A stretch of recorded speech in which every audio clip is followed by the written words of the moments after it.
What is a genetic bottleneck? Imagine humanity is a big river, wide and flowing. A genetic bottleneck is like the river suddenly being forced through a very narrow pipe. Only a tiny trickle of genes gets through. Why is this study interesting? Because in our past, there have been instances where human species has been almost wiped out. Yes, you heard it right. There have been instances in our past when almost 1000 to 2000 people remained on earth, and all of us, all the 8 billion people today are actually coming from these 1200 to 2000 people. Let's understand this in further detail. In simple terms, a genetic bottleneck happens when a species population drops drastically for a short time and only a small number of individuals survive. These survivors pass on their genes to future generations, reducing the genetic diversity. This is important because low diversity can make a species more vulnerable to disease, climate change, or extinction. Let's talk about the two most famous bottlenecks in human history.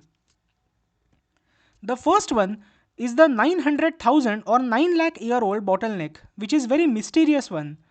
It happened around 9 lakh years ago. Recent genetic studies, especially in 2023, suggest that early human ancestors, probably Homo heidelbergensis or a transitional species between Homo erectus and Homo sapiens, experienced a catastrophic drop in numbers. How many survived? Maybe only 1280 individuals globally survived this particular bottleneck.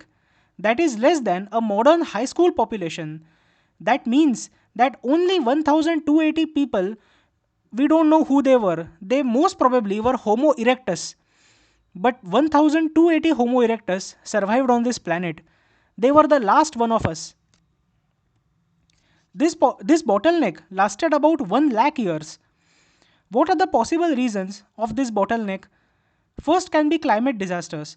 Around that time, Earth was undergoing massive glaciation cycles.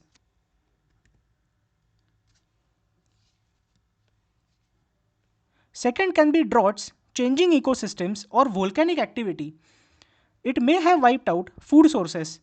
It is also possible there was some mysterious natural disaster we have not uncovered yet. Why does it matter? This event may have shaped the path of human evolution, narrowing down our ancestors to a very small group that would eventually lead to Homo sapiens, that is, us. Isn't this fascinating? Only 1280 Homo erectus, who are the last survivors on this very planet, for a period of more than 1 lakh years. So, for 1 lakh years, only those 1200 to 1500 people, Homo erectus, lived on this planet and they somehow survived. Even one global catastrophe could have wiped them out, and we wouldn't have been here today. The second bottleneck appeared or happened around 74,000 years ago, which happened due to a volcanic eruption called Toba volcanic eruption. So it's called as the Toba bottleneck. The Toba supervolcano in Indonesia erupted, and not just a little, it was one of the biggest volcanic eruptions in the last 2 million years. What was the impact? It threw huge clouds of ash into the sky. It may have caused a volcanic winter, a sudden drop in global temperatures. Crops, vegetation, and wildlife would have been devastated across Asia and Africa. Scientists believe that this caused a second population crash, with the human population shrinking to perhaps 3,000 to 10,000 people worldwide. That's barely a large village. So, 3,000 to 10,000 Homo sapiens were living on this planet, the last ones, the surviving ones, from whom we have evolved.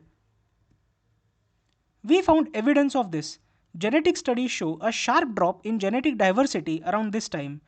Archaeological evidence in India, like tools, show that some humans may have survived close to the eruption, suggesting resilience or migration. So, what is the takeaway? Both of these bottlenecks are like chapters where humanity nearly blinked out of existence, but somehow we made it through. 9 lakh years ago, we were down to fewer than 1500 people or 1500 individuals. 74,000 years ago, a supervolcano nearly wiped us out again. And yet, from those fragile threads, the entire modern human race, over 8 billion of us, has emerged.